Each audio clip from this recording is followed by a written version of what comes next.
Hello friends, ये world geography की video है और आज की जो वीडियो है इसमें हम बात करने वाले हैं जल संधि और स्थल संधि के बारे में।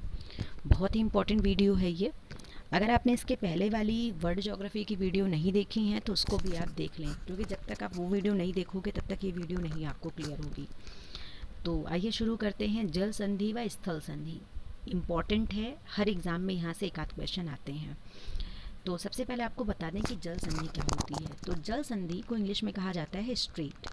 तो जल का सकरा भाग हो जो दो बड़ी जल राशि जैसे समुद्र हो गया, महासागर हो गया, खाड़ी हो गया, जो इनको जोड़ने का काम करता है। कोई भी ऐसी जल संधि यानी कोई भी ऐसी चीज़ या कोई भी सकरा मार्ग जो दो जल संधियों को आपस में जोड़ने का काम करता है उसे हम कहते हैं जल संधि। और जो स्थल संधि होती है ये दो ज़मीन के दो टुकड़ों को जोड़ने का काम करती है। अगर जल संधि का अच्छा एग्जाम्पल देखें तो जल संधि का एक अच्छा एग्जाम्पल हो सकता है पाक स्टेट। आप देखिए ये पाक स्टेट है बिटवीन इंडिया एंड श्रीलंका। तो ये जो पाक स्टेट है जिसको हम लोग पाक जल डमरू मध्य के नाम से जानते हैं, ये देखा जाए तो प्रमुख रूप से दो जल राशियों को कनेक्ट कर रही है। एक राशि हो गई बे ऑफ बंगाल और दूसरा हो जाता है इंडस ओशन जिसमें स्थित है गल्फ ऑफ मन्नार। तो ऐसे तो हम देख सकते हैं कि ये दो जल राशियों को कनेक्ट कर रही है, प्रमुख रूप से Bay of Bengal and Gulf of Mannar, या यहाँ पर हम कह सकते हैं इंडस ओशन। तो ये पाक स्टेट हो गया। तो स्टेट आप समझ गए होंगे कि जो सकरा मार्ग होता है। अगर इसको थोड़ा सा हम और जूम आउट कर दे तो आप ये देखिए यहाँ पर जो ये पट्टी आपको दिखाई दे रही है, इसी को नाम दिया जाता है पाक स्टेट। इसी तरीके से अगर इसी का उल्टा हो जाए, इसी का ऑपोजिट हो जाए, तो अगर इसके उल्टे को देखेंगे तो जैसे हो गया स्थल जल राशि। तो स्थल जल राशि का मतलब ये हो गया कि जो दो ज़मीन के टुकड़ों को आपस में कनेक्ट करने का काम करता है, जैसे north America and south America के बीच में ये जो आपको स्थल मार्ग दिखाई दे रहा है, ये वाला सकरा मार्ग आपको दिखाई दे रहा है, इसको नाम देते हैं स्थल जल संधि। तो आइए शुरू करते हैं जो प्रमुख जल संधियां हैं। तो सबसे पहली जल संधि है जिसका नाम है बेरिंग जल राशि। कई बार एग्जाम में पूछा गया है बेरिंग जल संधि के बारे में। तो इसके पहले मैंने आपको वर्ल्ड ज्योग्राफी पढ़ाया है और उसमें मैंने आपको नॉर्थ अमेरिका का पूरा मैप पढ़ाया था। तो यहाँ पर है बेरिंग सी, आप देख सकते हैं ये है बेरिंग सी, ये वाला पार्ट बेरिंग सी, और ये वाला सागर है जिसका नाम है चुक्सी सागर। इन दोनों के बीच में एक स्ट्रेट है जिसका नाम है बेरिंग स्ट्रेट। तो ये वाला जो पार्ट है यहाँ पर, ये वाला, ये है बेरिंग स्ट्रेट का। तो बेरिंग स्ट्रेट बेसिकली कनेक्ट कर रहा है बेरिंग सी को और चुक्सी सागर को। अगर हम इसको इसकी भौगोलिक स्थिति को देखेंगे तो ये पार्ट पड़ेगा अलास्का और रशिया वाले पार्ट में। कैसे अलास्का और रशिया में पड़ेगा? ये वाला पार्ट है अलास्का का और इसके इधर अगर हम आएंगे तो पड़ेगा रशिया। अब इसको थोड़ा सा जूम आउट करके आप देखिए यहाँ पर लिखा हुआ है बेरिंग स्ट्रेट, यहाँ पर ये हो जाएगी बेरिंग स्ट्रेट। तो बेरिंग स्ट्रेट कनेक्ट किसको किसको करेगा? तो बेसिकली ये कनेक्ट किसको कर रहा है? चुक्सी सी, जो चुक्सी सागर है, और दूसरी तरफ है इसके बेरिंग सागर। इम्पॉर्टेंट है ये। इसके बाद में दूसरी जो जल राशि है या दूसरी जो जल संधि है, कई बार एग्जाम में पूछी गई है, उसका नाम है एम क्लूरे जल संधि। कई बार आया है एग्जाम में कि एम क्लूरे जल संधि कहाँ है। तो जो एम क्लूरे जल संधि है ये पड़ता है आर्कटिक महासागर में और कनाडा वाले पार्ट को ये कनेक्ट करता है। मैप आपको थोड़ा सा यहाँ पर हम जूम इन कर रहे हैं, जूम आउट कर रहे हैं। यहाँ देखिए ये आपको दिख रहा होगा पार्ट, तो ये है आर्कटिक, ये आपको आर्कटिक दिखाई दे रहा है। और यहाँ पर देखिए ये वाला पार्ट है जिसका नाम है एम क्लूरे स्ट्रेट। तो ये पड़ेगा आर्कटिक सागर में और इसका नाम हो जाएगा एम क्लूरे स्ट्रेट। इसके बाद में जो अगली जल संधि है उसका नाम है डेविस जल संधि। कई बार एग्जाम में पूछा गया है कि डेविस जल संधि कहाँ है। तो डेविस जल संधि कनेक्ट करता है बेफिन खाड़ी को और अटलांटिक महासागर को। तो आपको ये पॉइंट याद रखना है कि जो डेविस जल संधि है ये प्रमुख रूप से किसको कनेक्ट कर रहा है? बेफिन खाड़ी को और अटलांटिक महासागर को। अब अगर हम इसकी लोकेशन देखें कि ये कहाँ पर पड़ेगा, तो आप ये वाला पार्ट देखिए, यहाँ पर जो नॉर्थ अमेरिका वाला पार्ट है,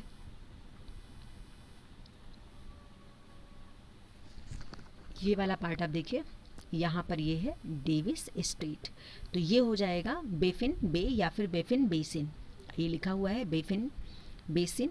और दूसरी तरफ ये है अटलांटिक महासागर। और अगर सी की बात करेंगे तो ये सी हो जाएगा लैब्राडोर सी। देखिए एक जो महासागर होता है इसका जो छोटा पार्ट होता है वो सागर हो जाता है। तो ये देखा जाए तो प्रमुख रूप से कनेक्ट किसको कर रहा है, डेविस स्ट्रेट पूछा जाता है तो बिफिन बे और लैब्राडोर सी को कनेक्ट कर रहा है। और अगर महासागर में देखेंगे तो ये महासागर हो जाएगा अटलांटिक ओशन, जैसा कि ये लिखा हुआ है, कई बार एग्जाम में पूछा गया है ये। अगली जो जल संधि है उसका नाम है हडसन जल संधि। तो जो हडसन जल संधि है ये कनेक्ट करता है हडसन की खाड़ी को और अटलांटिक महासागर को। तो ध्यान रखेंगे कि जो हडसन जल संधि है ये हडसन की खाड़ी और अटलांटिक महासागर को कनेक्ट करता है और ये पड़ता है कनाडा वाले क्षेत्र में। जो कनाडा वाला क्षेत्र है यहाँ पर ये है। तो आप यहाँ पर देखिए आपको एक खाड़ी दिखाई दे रही है जिसका नाम है द बे ऑफ हडसन, ये आपको दिखाई दे रहा है। और दूसरी तरफ लिखा हुआ है लैब्राडोर सी। तो जो हडसन जल संधि है तो ये प्रमुख रूप से आप देखिए एक तो ये हडसन की खाड़ी हो गई और दूसरी तरफ हो गया लैब्राडोर सी।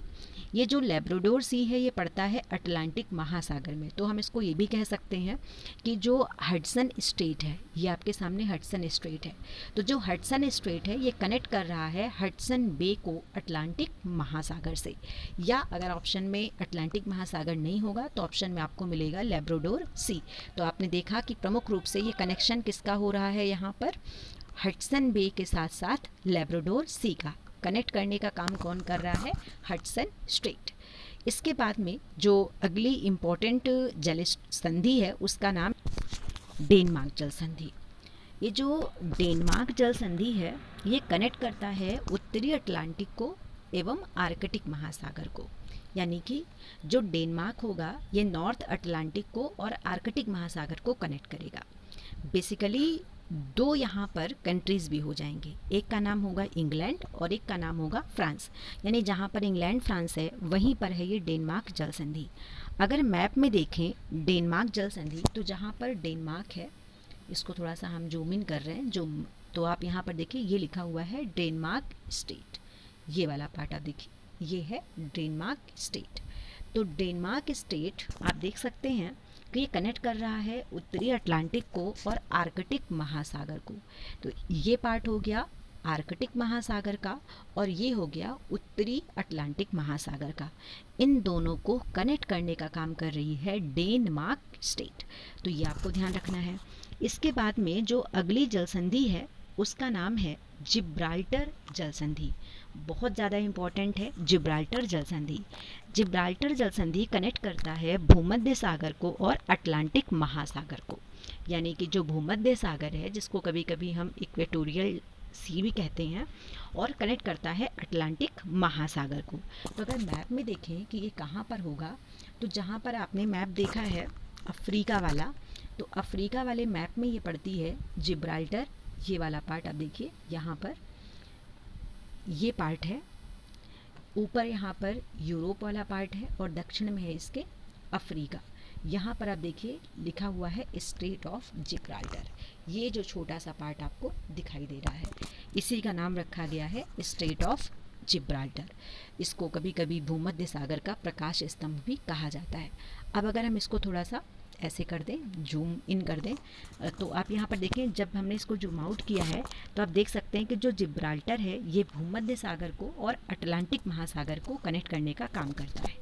किस तरीके से, इस साइड में ये है अटलांटिक महासागर और ये यहाँ पर है भूमध्य सागर। तो अटलांटिक महासागर इधर हो गया और इधर हो गया भूमध्य सागर। इन दोनों को कनेक्ट करने का काम जो कर रही है वो कर रही है जिब्राल्टर जल संधि। इसके बाद में जो इम्पोर्टेंट जल संधि है उसका नाम है हारमुज जल संधि। कई बार पूछा गया है हारमुज जल संधि। तो ये जो हारमुज जल संधि है ये फारस की खाड़ी और ओमान की खाड़ी को कनेक्ट करता है। ध्यान रखेंगे जो हारमुज जल संधि है इट कनेक्ट्स टू फारस की जो खाड़ी है साथ ही साथ जो ओमान की खाड़ी है। तो द बे ऑफ फारस and the gulf of Oman. और अगर इसकी हम स्थिति की बात करें तो ये पड़ेगा ओमान ईरान वाले क्षेत्र में। अगर मैप में देखें कि ये मैप में कहाँ पर आएगा तो आपके पास जो ओमान वाला क्षेत्र है वहीं पर आपको ये मिलेगा। देखते हैं मैप में ये कहाँ पर है। तो यहाँ पर आपको देखिए दिखाई दे रही है द गल्फ ऑफ ओमान और यहीं पर ये स्ट्रेट होनी चाहिए। ये आप देख सकते हैं स्टेट ऑफ हर्मुज, ये देखिए ये वाला पार्ट, इसी का नाम है स्टेट ऑफ हर्मज। तो आपने देखा कि जो स्टेट ऑफ हर्मज है ये बेसिकली कनेक्ट कर रहा है फारस की खाड़ी को और ओमान की खाड़ी को। तो यहाँ पर देखिए ये लिखा हुआ है गल्फ़ ऑफ ओमान, तो ये हो गई गल्फ़ ऑफ ओमान, और इसके दूसरे साइड में है फारस की खाड़ी, तो जिसको हम लोग कहते हैं पर्शियन गल्फ़। ये जो पार्ट आप देख रहे हैं इसी को कहते हैं फारस की खाड़ी। तो ये पर्शियन गल्फ़ हो गया या फारस की खाड़ी हो गया, और ये हो गई गल्फ़ ऑफ ओमान, और इन दोनों को कनेक्ट करने का काम करता है स्टेट ऑफ हॉर्मुज। कई बार एग्ज़ाम में ये पूछा गया है। फिर अगली जो इम्पॉर्टेंट जल संधि है उसका नाम है पाक स्ट्रेट। इसके बारे में मैंने स्टार्टिंग में भी आपको बताया था और फिर से आपको बता दे रहे हैं। पाक स्टेट बेसिकली देखा जाए तो ये पड़ता है भारत श्रीलंका के बीच में, लेकिन ये कनेक्ट कर रहा है प्रमुख रूप से दो जल संधियों को। एक करता है बंगाल की खाड़ी को और दूसरे को कनेक्ट करता है मन्नार की खाड़ी को, और पड़ेगा भारत श्रीलंका के बीच में। तो ये आप देख सकते हैं ये पाक स्टेट है, इसके ऊपर बे ऑफ बंगाल है और ये गल्फ़ ऑफ मन्नार है। तो इन दोनों को कनेक्ट करने का काम करती है पाक जल संधि। इसके बाद जो अगली जल संधि है उसका नाम है मलक्का। मलक्का बहुत फेमस जल संधि है। ये जो मलक्का जल संधि है ये पड़ता है अंडमान सागर एवं दक्षिणी चीन सागर में। दक्षिणी चीन सागर और अंडमान सागर को कनेक्ट करने का काम करती है मलक्का जल संधि, और प्रमुख रूप से ये स्थित है इंडोनेशिया और मलेशिया में। तो आइए इसको मैप में देख लें कि ये कहाँ पर है।